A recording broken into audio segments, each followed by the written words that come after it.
Assalamualaikum warahmatullahi wabarakatuh. Perkenalkan, nama saya Suci Damayanti. Di sini saya akan melanjutkan pembacaan materi dari pemateri sebelumnya, yaitu tentang wanita Arab dan perkembangan politiknya. Nah, selama dekade terakhir, dunia telah menyaksikan perhatian internasional yang khusus masalah pada wanita pada tahun 1975 yang ditetapkan sebagai Tahun Internasional untuk Wanita. Karena tahun tersebut merupakan penghapusan semua bentuk diskriminasi terhadap perempuan selama konferensi internasional pertama ditahan di Meksiko pada tahun 1979. Konferensi Meksiko itu diikuti oleh konferensi utama lainnya, kemudian dilanjutkan di konferensi yang diadakan di Copenhagen pada 1980 dan di Nairobi pada 1985. Nah, maka pada hal tersebut, isu-isu semakin meningkat terhadap perhatian kepada wanita. Kemudian berlanjut kepada tahun 90-an dengan keprihatinan internasional yang berkembang tentang persentase diskriminasi terhadap perempuan dan marginalisasi peran mereka.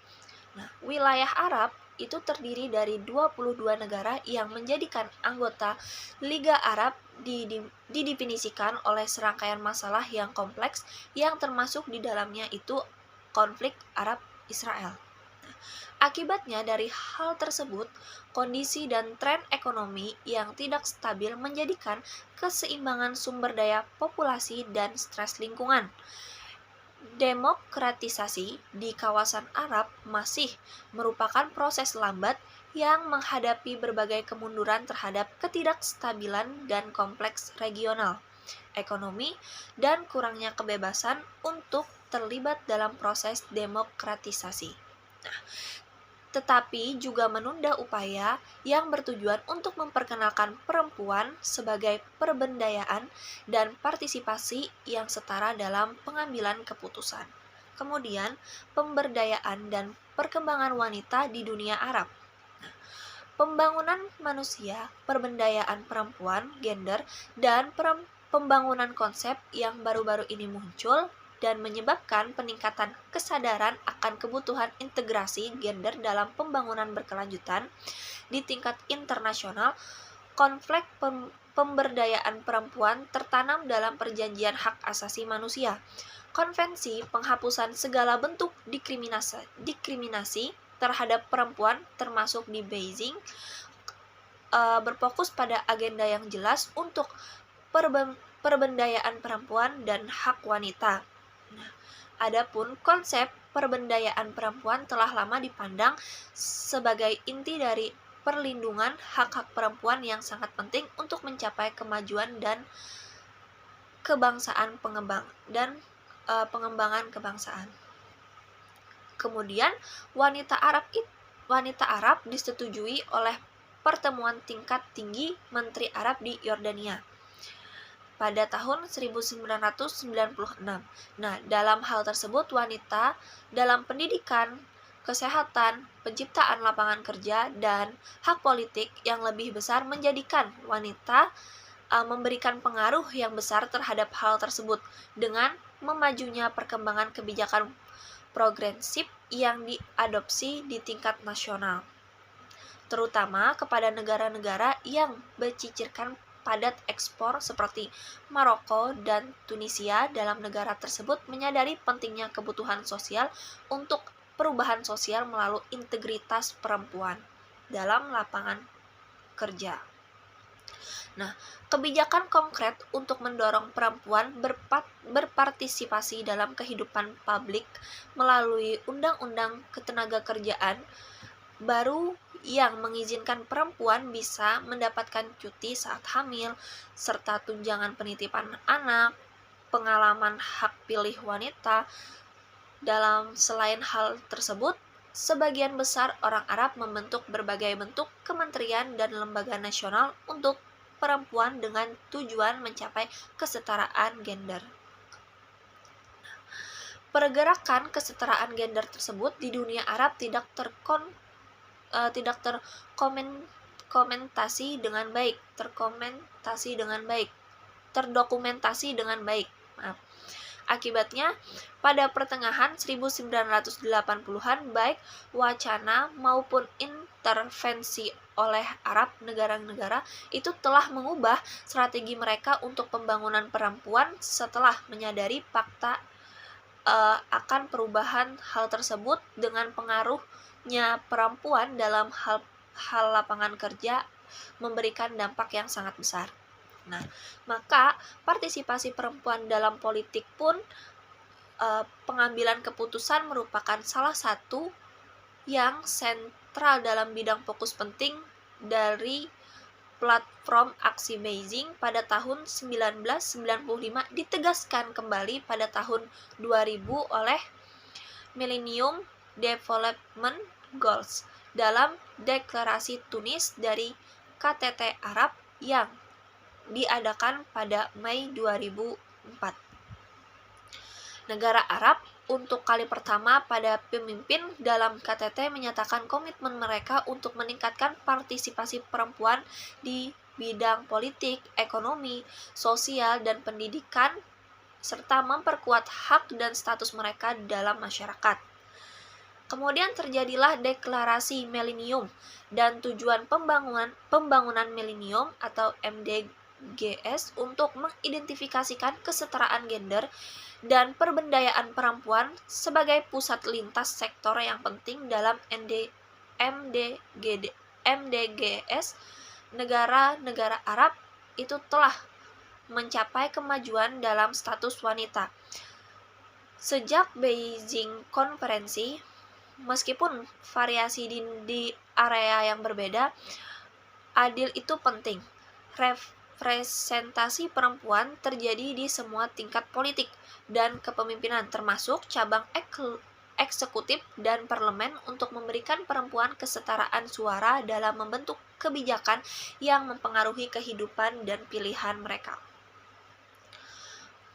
Nah, presentasi wanita tertinggi di Parlemen Dunia adalah Rwanda dalam jumlah 56,3%, kemudian disusul oleh Swedia 45,0%. Pada tahun 2010 itu hanya ada 24 negara di dunia yang meraih target minimal 30% terwakilkan perempuan dalam parlemen adalah 32. Meski masih kurang terwakilkan parlemen wanita Arab dengan cepat meningkat dalam sistem politik beberapa tahun dengan terobosan signifikasi berpartisipasi dalam pemilihan parlemen dan hak di seluruh dunia Arab. Kuwait yang baru-baru ini memberi perempuan hak untuk memilih dan mencalonkan diri pada pemilihan umum setelah terjadinya unjuk rasa yang berakibatkan demokrasi yang mendukung hak-hak perempuan harus ada. Dalam tabel 2, tabel perempuan di Parlemen Nasional, Tunisia memiliki eksistensi presentasi perempuan tertinggi di parlemen, yaitu 27,6% yang diikuti oleh Sudan 25,6% dan Irak 5,2%, Unit Emirat Arab 22,5%, dan Mauritania 22,1%. Dan dari semua negara tersebut rata-rata di atas internasional 19,4%. Nah, menariknya Irak adalah satu-satunya negara Arab yang memiliki kuota perempuan dalam konstitusinya pada tahun 2005, bukan dalam undang-undang pemilu seperti negara lain. Tidak ada perempuan di majelis rendah parlemen di Oman, Qatar, dan Arab Saudi, Maroko, Tunisia, Sudan, dan Yordania menunjukkan bahwa kuota adalah mekanisme yang baik meningkatkan keterwakilan perempuan di bidang legislatif. Sistem telah menyebabkan peningkatan presentasi anggota parlemen perempuan di Maroko dari 1% pada tahun 1995 menjadi 10,5% pada tahun 2010, membawa 34 perempuan ke parlemen 33. Nah, wanita di beberapa negara menempati posisi eksekutif puncak lainnya seperti Yordania dan Aljazair di mana perempuan itu ditunjuk sebagai gubernur, dan di Yordania dan Sudan perempuan menduduki posisi peradilan teratas, sedangkan di Mesir banyak wanita yang bekerja di korps diplomatik.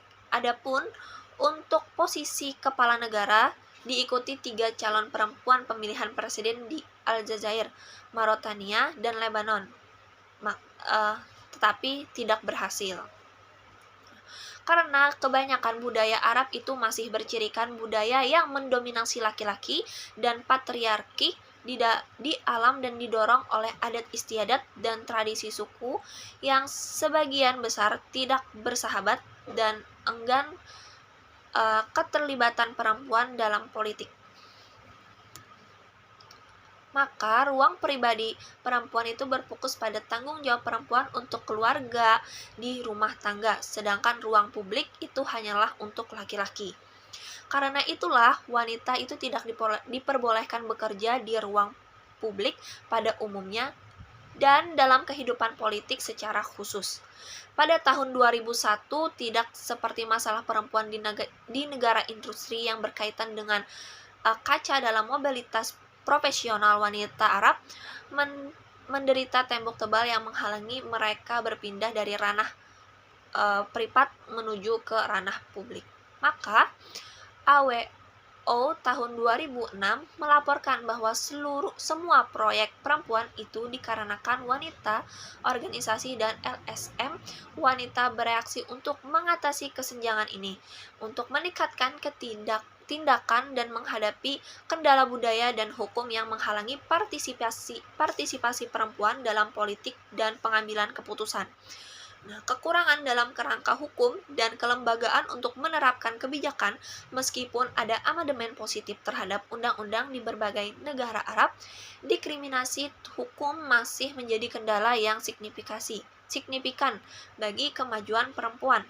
Misalnya di berbagai negara masih ada persoalan terkait hukum usia pernikahan, perceraian, tunjangan, hak asuh, prosedur kunjungan, hak warisan, mutilasi alat kelamin perempuan, dan kekerasan terhadap perempuan. Nah, keterbatasan inilah yang menjadi anggaran untuk melaksanakan program dan kurangnya sarana yang efektif untuk menghubungkan upaya pengaruh utama gender dengan kebijakan dan rencana nasional lainnya.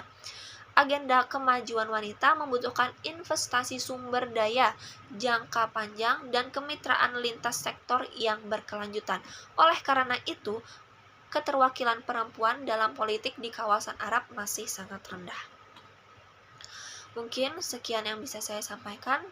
Salah hilapnya mohon dimaafkan. Wassalamualaikum warahmatullahi wabarakatuh.